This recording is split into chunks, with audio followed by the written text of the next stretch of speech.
ang inyong tulay sa himpapawid ng serbisyo publiko. Ang Presidential Broadcast Service, Radyo Pilipinas, Radyo Publiko. Radyo Pilipinas. Radyo Publiko.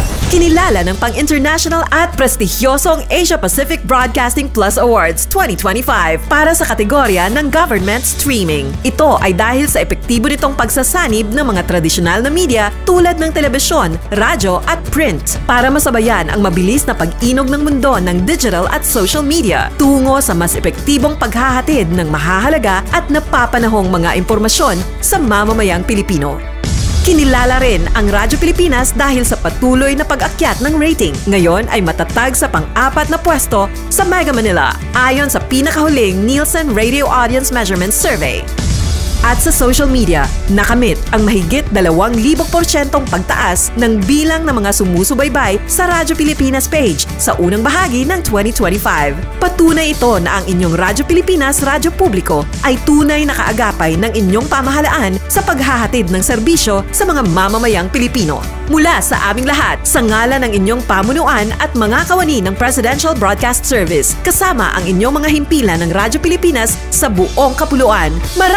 Maraming salamat po sa inyong lahat, sa inyong pagtangkilik at pagkilala. Radyo Pilipinas. Radyo Publiko.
Yes, may galamayang adlaw ka na ito tanan. Oh, welcome diri sa tamanaguman sa tutulumanong tambayan sa Radyo Pilipinas. Kauban ninyo Armando Fenekito, may gala.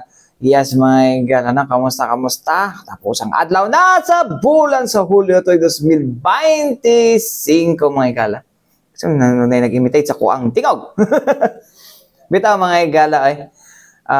Karon mga gala na mo sulod na ta. As we enter mga gala sa karon ugma, enter ta sa tuang kano kadayawan month mga igala, so dagan-dagan nagitag kaning kuan no, dagan-dagan taog mga aktibidad no. It's because mo na to ang isa sa mga highlight activities, highlight festival sa to ang takbayan mga igala no. Anyways mga katambayan no, una ta mo ginad sa unahan mga igala to nang kumustahon mga igala no, kung unsa ang sitwasyon sa atong seguridad dinhi sa Davao City no. Pinaagi sa tuang tigpamaba sa Davao City Police Office nga si Captain Hazel Caballero Tuwazon. Paminaw na to. And ang atoang sa akong gingan manuna ay 6,990 personnel from Davao City Police Office composed of PNP, DCPO, Police Auxiliaries, and Force Multipliers.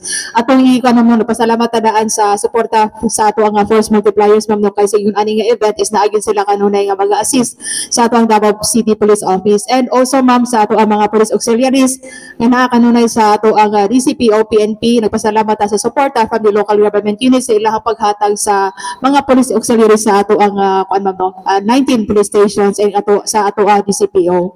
And ang ato ang mga programa sa Davao City Police Office ma'am, nagpasalamat ta sa mga stakeholders, especially sa mga activities sa ato ang DCPO Revitalize Police sa Barangay. Nakita nato sa social media ma'am sa ato ang DCPO Facebook page nga nakano ni ato ang mga stakeholders nga andam mutagana ma'am no, sa mutabang sa mga projects, sa mga quick impact projects sa ato ang DCPO Revitalize Police sa Barangay, like tribal hall, mga daycare centers and other projects nga mahatag nato dayon sa ato ang mga kaisuonan nga naa sa mga GDAS areas ma'am no, nasa mga liblib nga lugar nga kailangan i-assist dili lang sa ato ang mga barangay officials ana ka mo na yung mga ato ang Davao City Police Office revitalized police sa barangay dili sila angay mahadlok ma'am nga magbuo sa ato ang kapulisan nga nasa mga bukid nga lugar nasa mga liblib nga lugar kaya na sila diha para mo tabang mo assist na sila diha isip tulay ma'am no sa mga problema sa ato ang mga kaisuonan nga kailangan og tabang ato sa ato ang gobyerno. And nga ato ang DCPO ma'am pinanguluhan sa ato ang Acting City Director Police Colonel Manan C. Muarip ma'am, nakita nato ma'am no kung sa siya kaaktibo ma'am no sa pag-monitor especially sa ato ang simulation exercise ma'am na usahay sa isa ka adlaw 8 to 10 simulation exercises nga mga buhaton sa Davao City Police Office ma'am. Dili lang ni purpose sa ang 5 minutes response time ma'am, dili lang na siya purpose para paspas ang pagresponde. Napo na siya diha ma'am for crime prevention and police visibility. So ang ato lang gyud diha ma'am no na kung naay makita nato ring kapulisan sa ato ang pampubliko niya kung naay problema, itap lang nila ma'am ug duol kung sa ilang problema para makahatag tag sakto nga action o solution sila mga concern po ma'am. So mo to mga katambayan no, ang pahayag no sa atong tigpamaba sa Davao City Police Office may higala nga si Captain Hazel Caballero Tuazon mga higala. Sumala pa ni Ma'am Hazel Caballero Tuazon mga higala no nga halos kada adlaw nagapahigayon sila og kining simulation exercise mga higala no para sa 5 minutes response rule mga higala no. Dila siya abot sa kuno kay actually dugay naman kay na ginabuhat gid res Davao City gid mga higala na nga paspas nga pagresponde no. Pero well mas na highlight chats because mo na ang kamanduan sa bagong Chief PNP na si General Nicolas Torre III mga higala.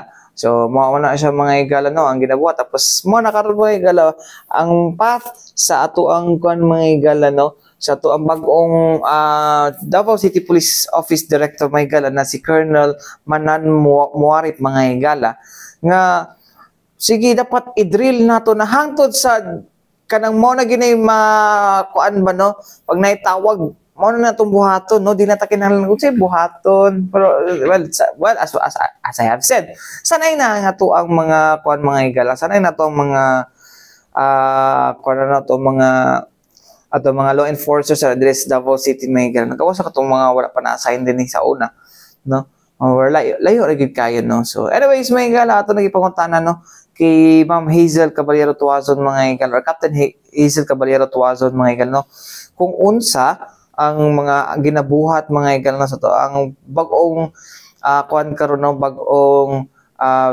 di siya may bago ay dugay-dugay naman si Sir dire no ang ginabuhat ni kuan no sa to ang kasamtangan nga City Director sa Davao City Police Office mga higala na si Colonel Manan Muarip. Paminaw na to mga kuan karon no lain pang mando sa tuang city director no especially sa tuang mga police stations no kay murag maulaw kung kay PBBM pa mahiyan naman kayo no nga dili siya ra sige suroy tapos ang ubang mga station commanders dili makita sa mga police stations.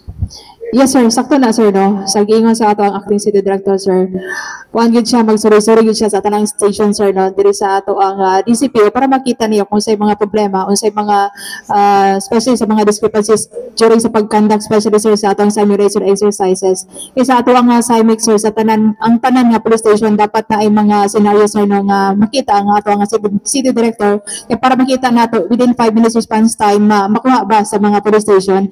And so far sir sa mga gi-conduct sa ato ang City Director sa simulation exercises nakuha man sir no in less than 5 minutes nakuha man sa ato ang mga police station. And during sa pag suroy-suroy sir sa ato ang City Director sa mag-ingon sir no sa gani alauna na sa kadlaw mabalik ang ato ang City Director sa ato ang DCP headquarters kay para masiguro gid nato nga ang kapulisan sir especially during night time is naagid sa gawas sir na makita and especially those areas nga mga reported incidents. So mo na ginapapukusan sa ato ang City Director sir kay sa iyang first day pa lang ginapapresent na niya ang tanang police station commanders kuha sa itong mga areas nga daghang na ay mga insidente. Then kung sa mga orasa mo to iyang ginapabukusan para dili na ni mahitabo pa silang area nga daghang incident anang mga orasa anang lugar na ay mga strategies no nga ato ang city director nga gipangtudlo sa ato ang mga station commanders.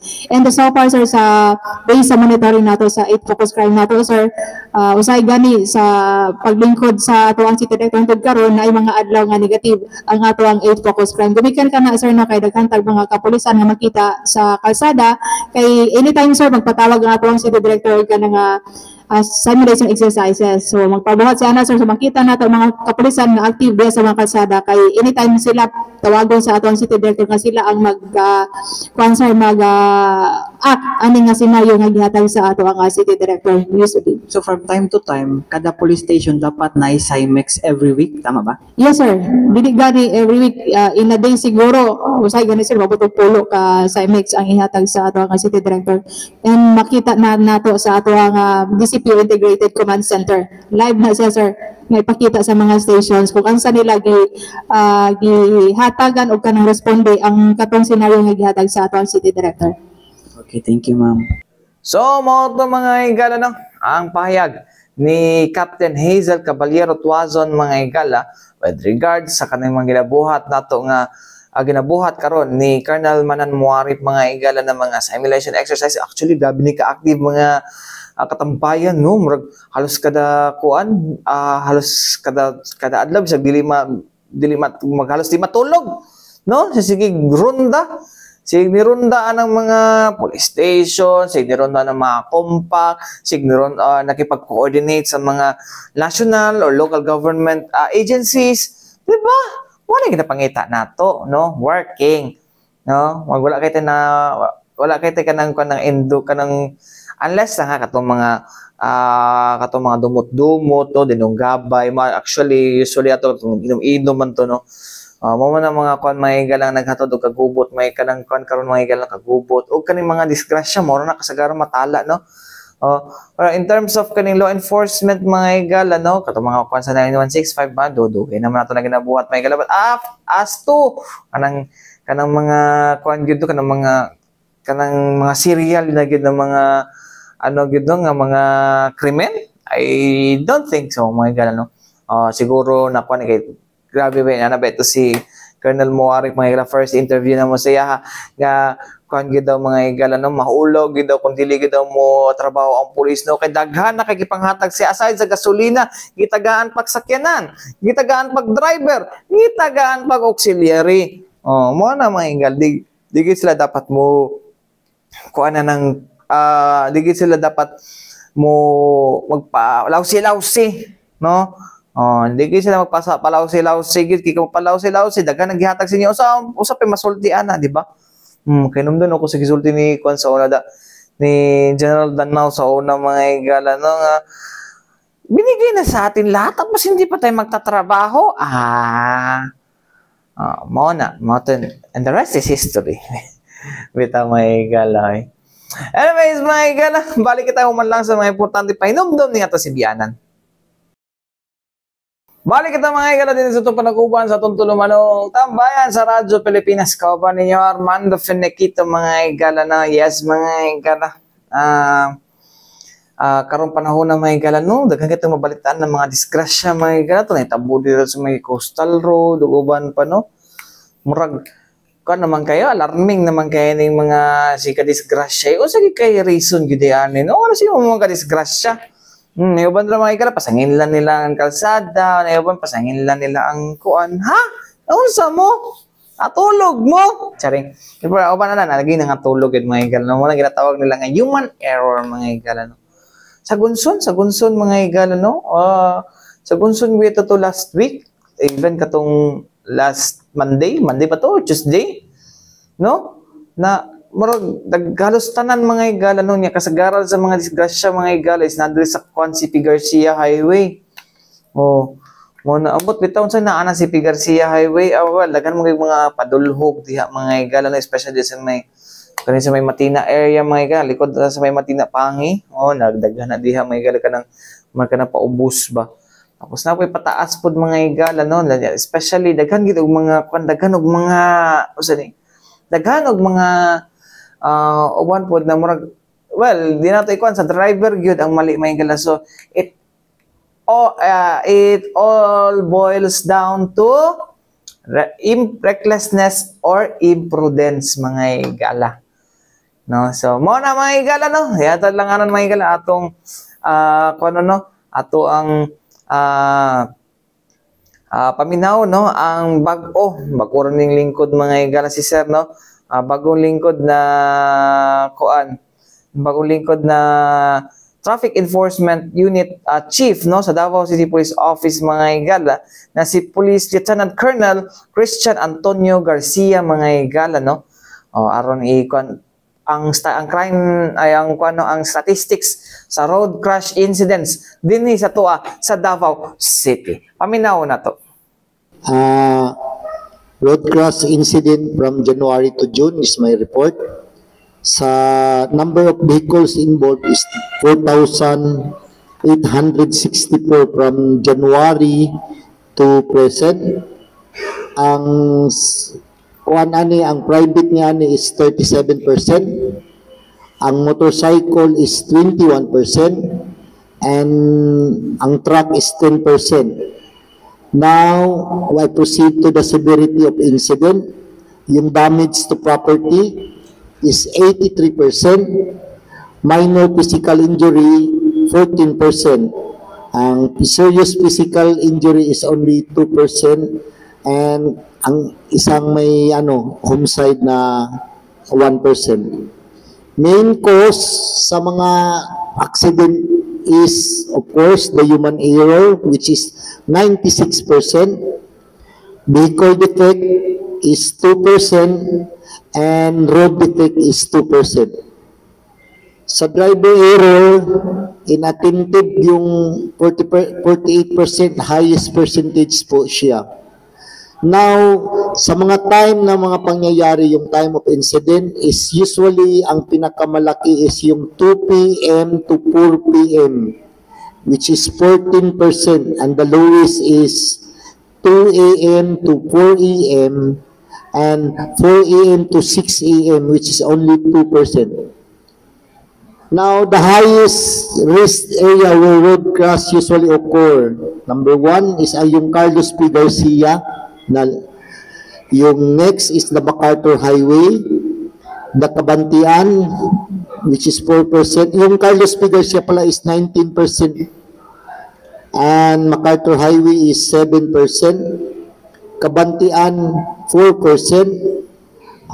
Panakan 4%, and the Maa Road is the 4%.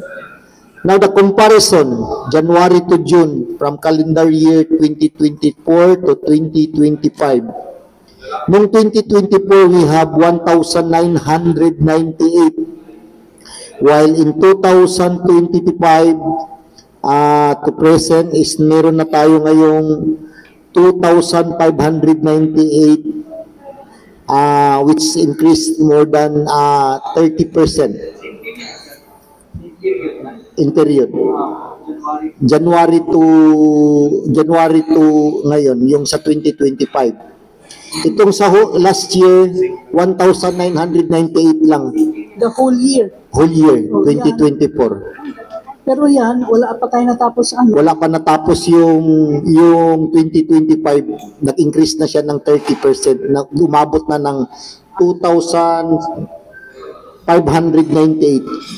Ngayon lang to, hanggang ngayon lang to ha. Sa July pa lang to, wala pa maabot yung December. Mas marami ngayon. Na-break ng record. 30% nga ngayon pala. So, pagkatapos ng 2025, aabot pa to siguro sa 40 or 50% pa siguro. So, the next is number of vehicle involved is 3,900 last year. Ang ngayon naman sa 2025, from January to present, is umabot na tayo ng 4,864. Ang increase siya ng 25% increase. Ano imong gi-present kay ganyan medyo daghan jud no, daghan ang mga road incidents. Unsa ba usually ang kuan? Is it still human error or kuan mechanical error? According sa data nga akong gi-present kanina, ang pinakadako jud is ang human error which is 96%. Ang vehicle defect 2% lang ug ang road defect is only 2%. So, kung human error, so unsa ba ang posibleng kung nani nakainom ba ang driver or apil ba dira nga nakainom ang driver, nakainom og liquor, tas nakainom og tambal or katulgon? Usually ang mga nahitabo niya na sa human error na uban ka ng stress ka ng kuwang sa pahuway, overdrive na gani nga long drive, and then na uban mag cellphone, na uban kanang ay kuan jud niya kanang ugali jud niya nga siguro mag cellphone ngon ana nga basig nag-drive unya kaning dili pud mosunod og traffic rules mao jud na siya. Ang importante discipline jud. And then kasagaran sa mga nabangga sir is nasa City Garcia Highway no, which is dili man ginaingon na killer highway pero nagid dira kasagaran ng kaning disgrasya. Unsa kay possible dira kay murag daghan nagareklamo po ng mga motorists na more on road kuan daw, road problem. So mo bitaw na sir nga naatay kuan nga road defect na diha is only 2% lang 2% jud. 2% lang sir. Ang problema lang sa atong kadalanan kay murag gipang kuan manggod siguro na ang naidalan nga gipang ayo pero gitabunan gipang kuanan madayon repair dayon ba. Pero sa tao jud siguro sir sa kuan jud kay ang ato ang 96% jud siya ang tao jud, ang driver jud mismo ang problema dili ang dalan. So more of kaning recklessness or imprudence. Yes sir. Kaning kuan sir no kay di ba kaning kuan man ta tawag ni deputized man ta sa LTO para Yes, sir. sa anti-drug and driving implementation. Padayon ba gyapon nato na ginabuhat? Yes sir, actually sa karon sir we have an ongoing seminar with the LTO. Mayroon tayong mga more or less mga 100 police officers nga naa ngayon sa LTO, nagsiseminar kasama ako doon. After here, babalik ako doon kasi hindi pa ako familiar sa mga traffic rules. Because I am from the CIDG, from kung yung crime lang again sa upper. So wala pa kayo idea, so I need to enhance my capability, ma-educate ko regarding the traffic rules, lalo na sa mga balaod sa batas trapiko. So kinahanglan namo nga among ipatasan namo ang among mga nahibaw-an sa traffic kay lisod kay sa nga tanan nga mosulod kag gubat wala ka kay bawod sa imong tuwa. Ongoing ba yung mga anti-concern no kana kaninyong pagbantay sa kalsada sir? Yes sir, ongoing na siya sir, dili na siya mawala. Yung lalo na ngayon yung pinapaano sa amin yung mga maingay na mga tambutso, bura-bura, yung speed limit, kinahanglan i-implement yun na siya kay usa na siya naka-cause og kanang accident, kanang overspeeding. Oh, okay. Interpretation, sir. Anong ana nga mga oras sa Kani manggod nga 2 PM to 4 PM ma'am. Naamang gud ni tinggawas pud sa mga truck, mga dagkong truck. Mo ni tinggawas sa mga ni tinggawas na mo ning kung 2 PM to 4 PM mo ni naghuot ang atong kadalanan ani. So sa ako lang ng kuan mga idea ma'am ha. Dili na sa kuan jud sa pangkalahatan. Sa ako lang idea nga mong 2 PM to 4 PM kay siguro ang mga nagkontract manggawas manggod anang kuana mo nay ilang pinaspasay mga oras. So maghuot ang dalan, magunahay ang kuan, magunahay ang mga sakyanan, ang mga driver pag kuan kailangan makalapos sila nga na from 2 PM to 4 PM kay maabtan og 5 PM ba naman sila. So now sir that we've identified this specific time, unsay lakang karon sa TEU? Sa karon ma'am, prevention gihapon ang atong gipangkuan. Atong ikuan nga kaning ang among gibuhat ani is kaning ma-implement yun na siya ang kanang traffic rules. Kinahanglan kung unsay speed limit mao yun na ikuan nato, and then kaning pag-ingon nga truck ban after sa ilang kining orasa wa na jud sila kay para ang insidente sa bangga og sa mga disgrasya ma-minimize po unta nato ingon ani. Kay ug magsigitag pa ang kadaghanan ani ang kusog manggod labi na ning mga motor. Kining mga motor kinahanglan asa ilang lane dapit diri ra jud sila dapit sa lane. Mao ning ang kinadaghan ani nga aksidente ani ang mga motor man. Dili ang mga kaning mga four wheels kadaghanan ang motor jud. Kay kahibaw ta sa motor bisag asa lang mulusot-lusot.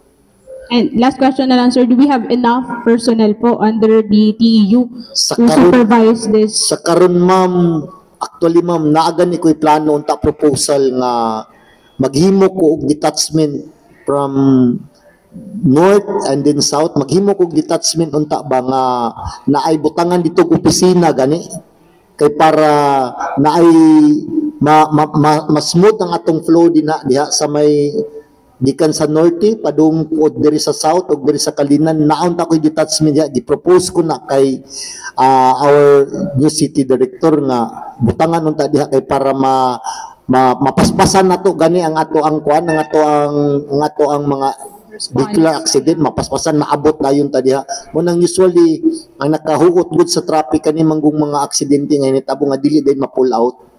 So, mo to mga higala, no? Ang pahayag ni Police Lieutenant Colonel Christian Antonio Garcia, mga higala, no? Ang bagong hepe sa traffic enforcement unit, mga higala, no? So, si Sir mga higala, medyo nagapangapa pa daw siya sa ilahang sa ilahang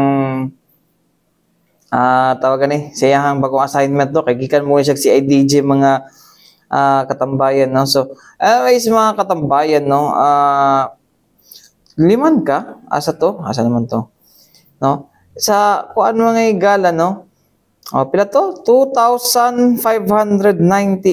2,598 mga higala ang nahimong road crash incident, mga higala, no? From January to June 2025, mga higala, which is taas ti siya, mga higala, sa milabayng tuig og 30%, no? 30% ang increase, mga higala. No, gikan sa 1,998 last year, mga higala, no? So, no. So, mo na ni siya, mga higala, no? Number of vehicles involved, 4,864. 4,864 ka mga vehicle, mga higala, which is taas po di sa 25%, mga higala, gikan sa 3,900 last year. Mo na tingin mga higala, no? Atong balikan, ha? Tapos, base po diri silang mga higala, kasagaran sa mga kasagaran sa mga sakyanan nga nga madisgrasya, no? Sa 4,864 kasagaran ana, no? 37% ana, ha? Private vehicle. Oh my goodness. Private vehicle, no? So, dili taxi, dili jeep, dili bus. Private vehicle, bitaw, no? To dito sa may coastal road, di ba? Kuan man to? Private man to nga vehicle. Marag sa to? Raptor, siguro to. Oo. Tapos 21% sa 4,864, no? Puro motor, o kana. Motor, kalit lagkat, no? Tapos 10%, no? Sa maong kuan, sa maong disgrasya, no, sa mga vehicles involved, truck. Gamay-gamay din truck day ani di ay, no. So usa ang main cause, no? Main cause ani sa pila to nga disgrasya, 2,598, ha. Main cause ana, mga higala, number 1, human error. So nagi sa driver ang problema, dili sa wala sa karsada, wala si mukuan, nasa driver. Human error, mga higala, no? So, 2% lang ng vehicle defect o road defect. So, kagubad na, pasangilan lang kalsada. Yan na. Tapos, sa kuwan daw, mga higala, kung sa driver daw, mga higala, no? 48% daw, mga higala, no? Kasi human error is inattentive o sigig cellphone. Mo ito yung gingon kaganiha. Sigig cellphone. Aron, mga higala, no? Tapos, Ang base po sa kwan mga higala, asa dapit ang high risk. Sa usually mga higala, no, top 5, 19%, no, nanguna din ang CP Garcia Highway, sunod, no, 7%, MacArthur Highway, no, 4% Kabantian, 4% Panakan, o 4% Maarod. Kani mga kuanan ni ba, puros mga traffic di mga lugaran ni ano magkabaga ni mo sila ay. Anyways, mga higala, tapos ang kasagaran mga higala sa taas nga insidente mga higala na sa 2 p.m. to 4 p.m. and 4 p.m. to 6 p.m. mga higala. No, mo yung taas mga higala with 14% mga higala. Tapos, ang kwan po na ito mga higala, ang pinakagbaba po na disgrasya mga higala between 2 a.m. to 4 a.m. and 4 a.m. to 6 a.m. So, mo na siya ang kwan. So, mo na ito mga higala ang recap sa tuang kwan with Lieutenant Colonel Garcia mga higala sa TEU, no? So, I hope mga higala di mo sa pagpanghadlok, no? Oh, pero una-unahan ninyo, 96%. Oh, ako lang nang ipakita sa inyo ha, oh. 96%. Main cause, human error. Human error. No? Katulog ba? Nakainom? Well, dagang factors unsa ng human error. No? Or kan ba? Tawagan ni disregarding traffic laws or ignorance of the laws. Ana lang. No? So, kinahanglan ko mag-drive. So, kung mag-drive, di matulog, di mag-cellphone. So, mga nang gingon sa to ang traffic enforcement unit sa Davao City Police Office. Anyways, mga katambayan, mga kung oras, sa ngalan sa Tibok Pwersa, sa DXRP Radyo Pilipinas, Radyo Publiko Davao, mga higala, ako yung nakauban, Armando Feniquito. Alang sa tambayan sa Radyo Pilipinas, hanggang sunod na usab. Dagang salamat, o, mahing adlaw ka na tautanan.